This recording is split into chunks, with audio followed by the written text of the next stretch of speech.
Good afternoon. Good afternoon. Good afternoon. How's everybody out there doing tonight? So, I want to talk a little bit about taxes in general. This is a question that I got, and I'm going to try to get into it. I'm not an accountant. I'm not trying to give you any type of legal advice. I'm not a lawyer or anything like that. But I'm going to show you on the different websites from the IRS as well as Social Security things that I'm referring to. And I'll put a link in the chat so whoever sees this later on or catches it on the replay, click on that link and check that information for yourself. Okay. So first thing though, let me say this. There's someone named Ty Cromwell, I believe is your name. Okay. I'd already mentioned, and I did a video telling you guys, I am not going to talk about anything else about the country that I'm in. I made a video telling you about that. I'll mention it again in the live show. Ty, you acknowledged that in that video in the comment section. Okay. Then later on today, you tried to sneak a question in about here. And I wrote you back and told you, you need to find somebody else to talk to about this country. I am not. So for anyone else who still think they're going to sneak a question in about here, you're not. Find someone else to talk to about this country. All right. So let's get started. So I mentioned in one of the last videos I did that I try to watch what I make on YouTube because I want to stay under a certain amount so I don't have to file taxes. So I was asked the question, where do you find that information? You find it on the Internal Revenue Service website, which is here. So this is the IRS's website. The question is right here. Your benefits may be taxable if the total amount of 1/2 plus all other income, including tax-exempt income, is greater than the base amount for your filing status. So in other words, these are the base amounts. No, I'm sorry. This is not right. This is not the one I'm looking for. I'm actually showing you guys the wrong one. This is not the one I'm actually want to show you for filing taxes. My apologies. That I just showed you right here was for, what did I show you? That was for Social Security. My apologies. The one that I want to show you is this one. Go back so I can pull up the correct one.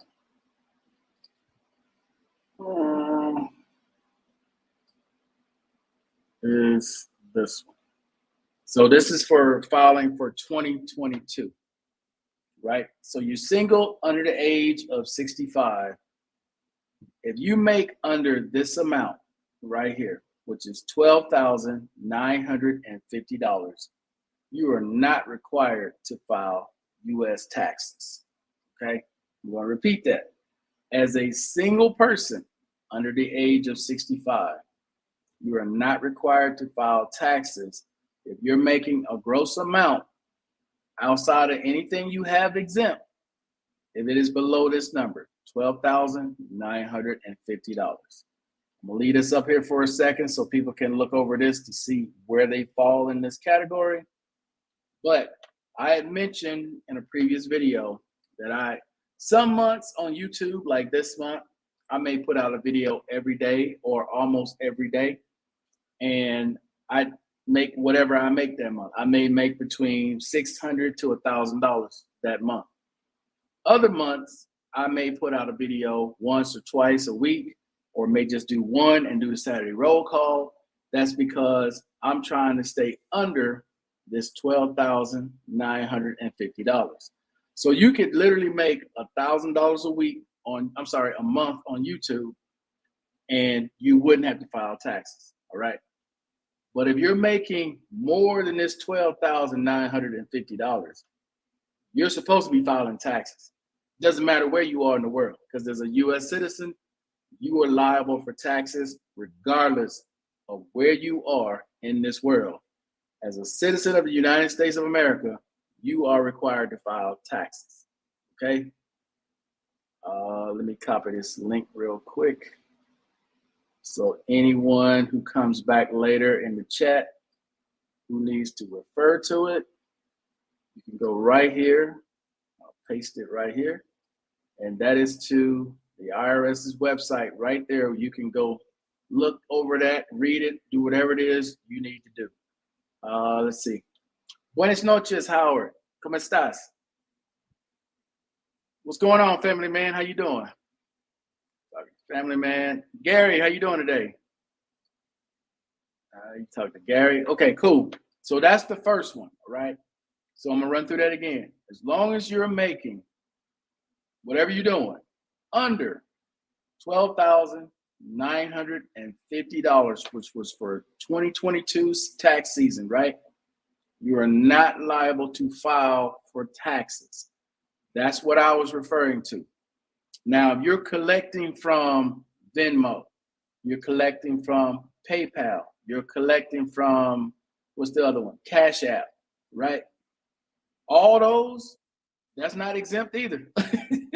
All that needs to be combined with whatever your total income is. You're liable for taxes on that, dog. That there ain't no hiding from that. You're not going to hide from your U.S. government. All right. So that was the first question. Here's the second question. If I owe taxes, and let's say I leave the United States of America, let's say I come somewhere like here to Colombia, I establish a new bank account, I buy a house, I do all these things, right? Even though I owe money to our U.S. government for taxes. What could they do? Oh, there's a lot they can do, okay? Just because you move to another location or a whole nother country, that doesn't mean a whole lot. You gotta remember, everything in the world now is connected. So to help you guys kind of understand this, because unless you move somewhere like China, South Korea, Iran, where we don't have like any agreements, like Cuba, you took your ass to Cuba, ain't much they can do with you in Cuba because we don't have no relationships, no banks, no nothing in Cuba. But let's say you come here to Colombia, and even though Colombia doesn't have a totalization agreement, Colombia collects so much aid from the U.S. every year, and they have a really tight relationship when it comes to taxes. They share tax information with each other, okay? That's number one. Number two, depending on the bank that you choose here in Colombia will determine whether or not the U.S. can put their hands on your money right away, or they got to go through a process in order to get to it. So let me give you an example of what I mean. Here in Colombia, there are some banks that have relationships with banks in the U.S. And for any of you who've ever dealt with our U.S. government and you've gotten on the wrong side of our U.S. government has what they call levies. Levies are where they can go to your bank, put a levy on your account, and take whatever money you got in that account, okay? That's in America. But let's say you're here in Colombia. Let's say you have an account with BBVA, the same BBVA that's in the United States of America. Now, but you're in Colombia. What could the IRS do? The IRS could levy that bank, which in turn is going to do the same thing on this side to your account, okay? They're going to take that money, period. And damn thing you can do about it, nothing. other than hire an attorney or get to a CPA and try to figure it out that way. All right. Here's another one. Let's say you don't have a relationship, like your bank has no relationship with any bank in the US. Okay. What could the IRS do at that point? Glad you asked. Now, I don't know how many of you guys remember this act that was passed back in 2010. It was called the HIRE Act, HIRE. It was in 2010. This was a bill where the U.S. government passed a bill where corporations could do incentives as well as, what was it? Tax breaks. That's what it was, and incentives for unemployed workers, right? But they also passed another act in there, which was called the FATCA, FATCA,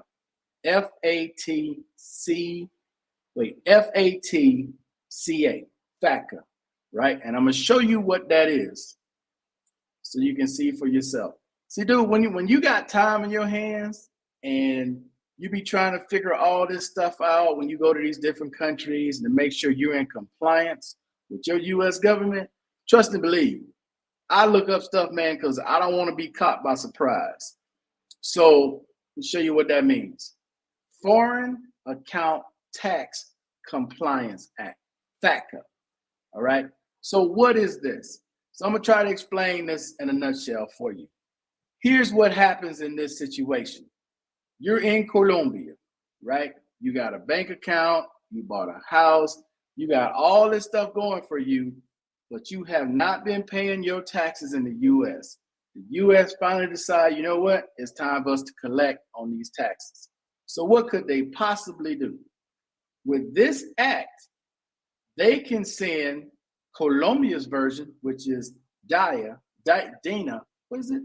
DIAN, DIAN, DIAN, which is their version of the IRS. Here's how this works. Our U.S. government sends them a letter, basically telling them you're not in compliance with taxes in the U.S. to their federal side. Their federal side then sends that letter to their local side. Their local side then sends that letter to your bank.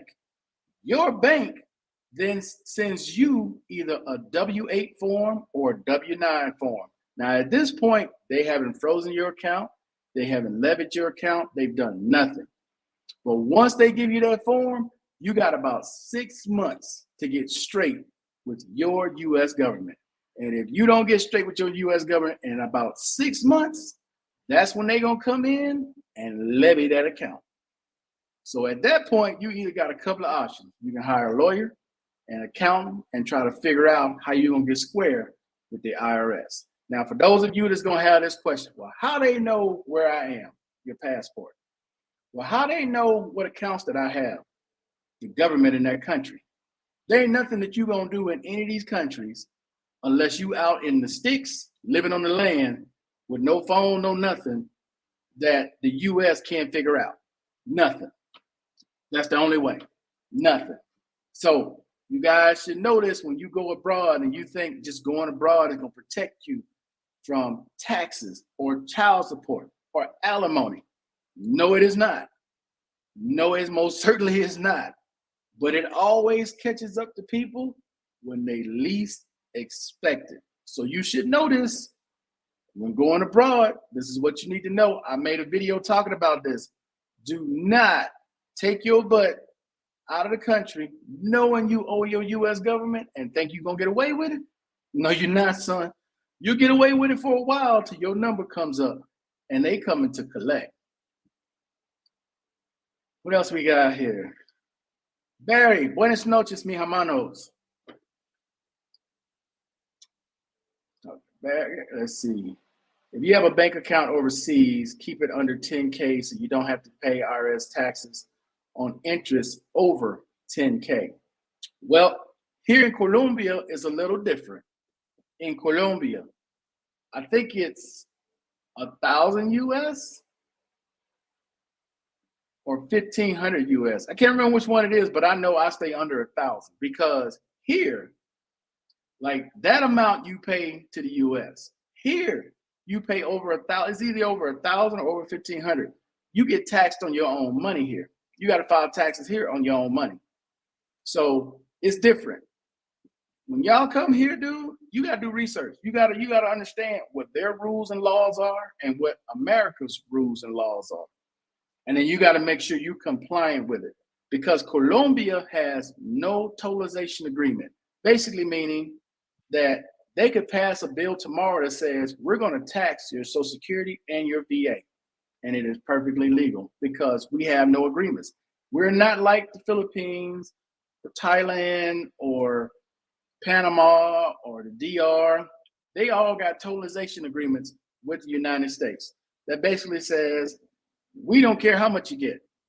With VA, Social Security, we're not going to tax you. That's the agreement that we have with your government. Colombia does not have that agreement. So whenever they decide they want to start taxing people for their Social Security or for their VA, they can damn sure do it because we have no agreements with them. So you got to know these things when you go into these countries, which countries best benefit you, right? Instead of just going off what somebody else is saying who doesn't know any of these things, you just show up and hope for the best. Now, you got to do research and know what's going on.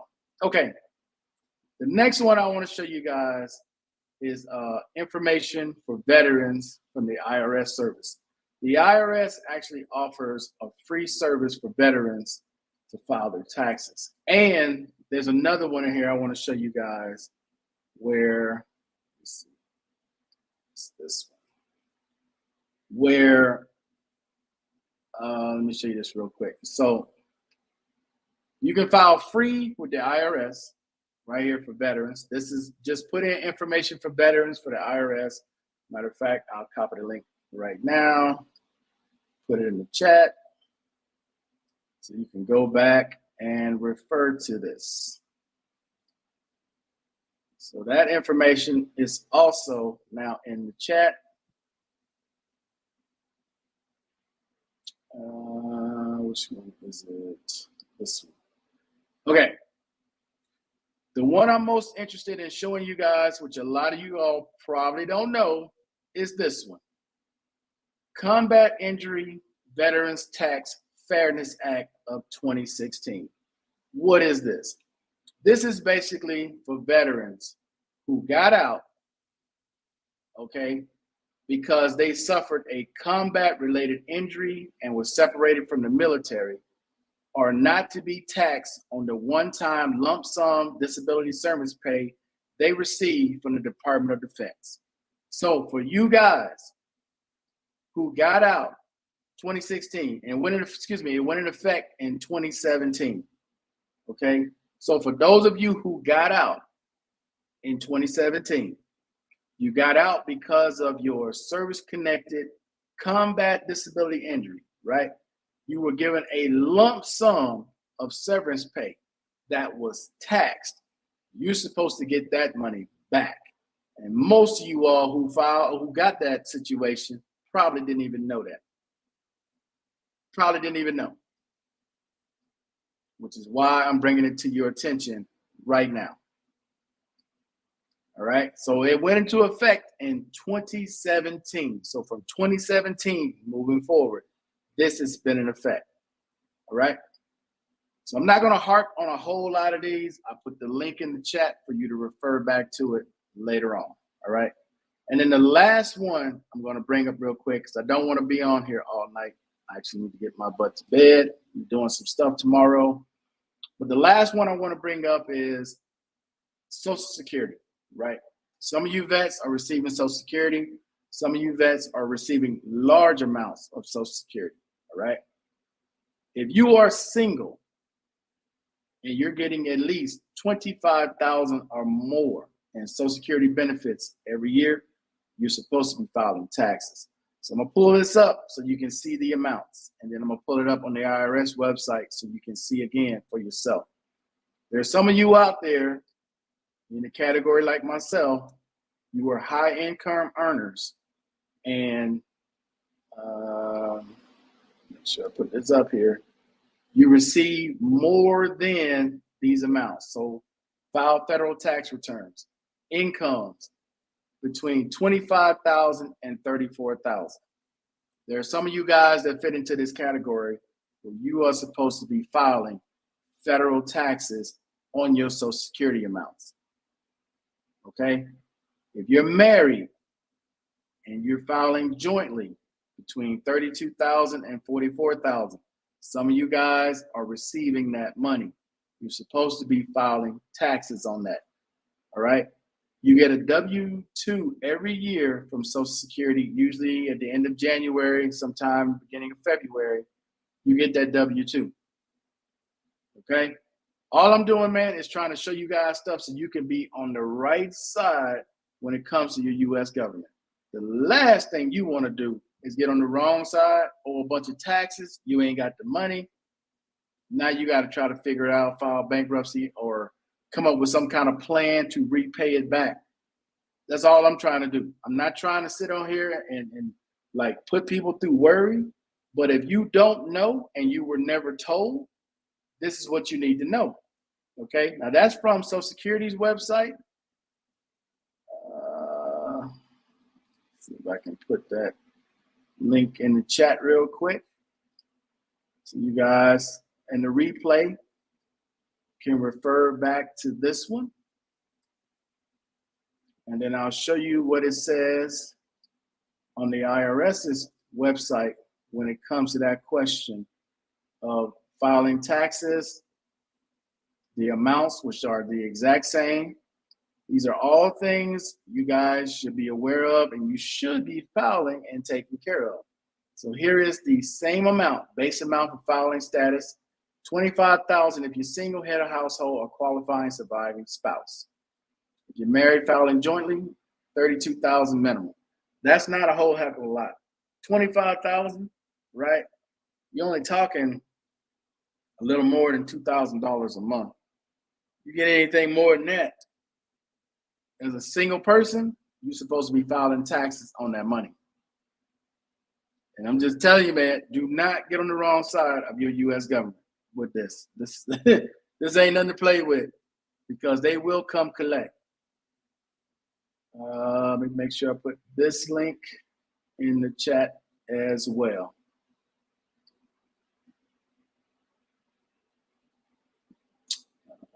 Back here. All right. And here is this link for the IRS and Social Security. Now, at this point, does anyone have any other questions? Let's see, Howard. Hey, I got an update on the 3M earplugs lawsuit today.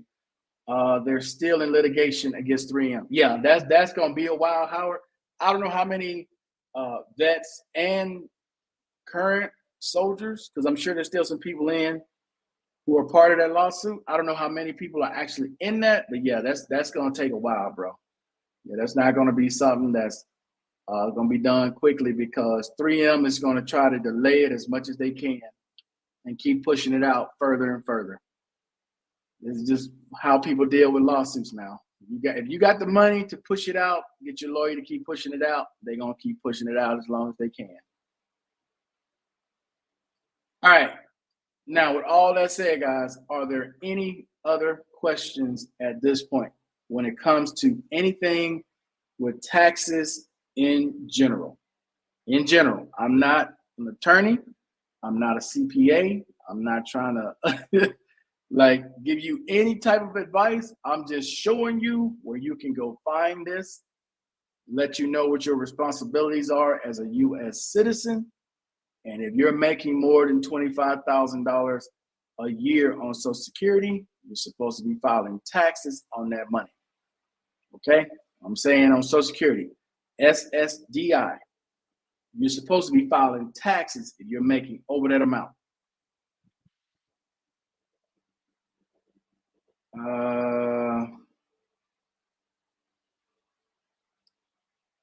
Let's see, around 300,000 troops, they say. Yeah, it'll be a while. Yeah, it's going to be a while, Howard. Yeah, that's not something that's going to happen quickly. If you get Social Security for your income, use a free tax program to see if you owe anything. Yeah, you still have to file, though, Gary. You're still required to file. You may not owe anything, and that's cool, but you're still supposed to file, right? Do not, not file if you're making that amount. If you're making that amount, at least file. You can still file and show you owe nothing, but you still need to file. Now, if you're making less than that, you have no reason to file. You're not making at least 2,000, let's say 2,020, $2,030 a month minimum from Social Security. You got no reason to file because you don't even qualify to file. But you still have to file your taxes, even if you owe zero. Trying to see if I make sure I didn't leave anything else out. I'm pretty sure I didn't. Now, on my next video, guys, because I've had this question, and those of you who followed me a long time already know the answer to this. I actually put this question out in the WhatsApp group earlier today, which is GI Bill versus Voc Rehab. And it ain't even close. It's not even close. Regardless of what your rating is, because you rated at 10% all the way up to 100%, all right? Voc Rehab all day long. It ain't even close. But I'm going to talk about that more in another video, right? And then kind of break it down for people, especially those of you who want to go abroad, you want to go to school abroad, and you on Voc Rehab. Best thing you can do. Instead of just trying to do it on the GI Bill, you're much better off doing it on Voc Rehab, and I explain that more. Now, are there any other questions at this point before I get off? Any other questions? And my vacation was great, by the way. On my other channel, I put out some videos, a couple of videos of some things we did, places we went. I had to cut the vacation short, and I spoke to Barry about this earlier. Barry's still in the chat, and Howard. Taxis and semi trucks here, man, they can raise havoc. There was a protest, taxi drivers, on Wednesday. It caused so many problems when they shut down the roads that's really what caused my vacation to end quickly. So those are things, if you're traveling abroad, you want to check to make sure there ain't no protest going on, and if there's a protest, what's being affected by it. So that had a really bad effect on a lot of different things here, right? I'll just leave it at that. Any other questions at this point? But I'm going to make up for it in 2 weeks, going on another vacation somewhere else, and hopefully nothing goes wrong this time when I go on vacation again. All right. So I'm going to ask one more time before I get ready to get off. If there's any other questions about anything else that was covered tonight, hopefully people will stay straight with your U.S. government when it comes to taxes. Now, if you're just on VA, you really have nothing to file. Unless you just want to update your information on the IRS website. I forgot what you call it. I think it's called a non-filer's. What is it called? It's like a non-filer form or something like that, where you keep your information up to date with the IRS. You want to do that? Cool. But with VA, if that's your only income, you ain't got nothing to file. With Social Security, you're below $25,000 a year, you really got nothing to file. If you got both, you really got nothing to file. But if you got anything outside of that, okay, extra income, whether it's tax, whether it's investments, you own property, you're making money from passive income, and you're making more than $12,950 a year, you should be filing taxes. And you don't want them to come after you for your damn taxes, okay? All right. Well, it doesn't look like there's any other questions when it comes to this. Hopefully, I was able to help some people out tonight with this information and things that they probably didn't know when it comes to taxes, especially when you're abroad with bank accounts thinking that that's going to save you. It most certainly is not, okay? Other than that, guys, that's going to be it. I appreciate everybody watching as always. And until the next time, guys, I'm out of here. Peace. Enjoy the rest of your night.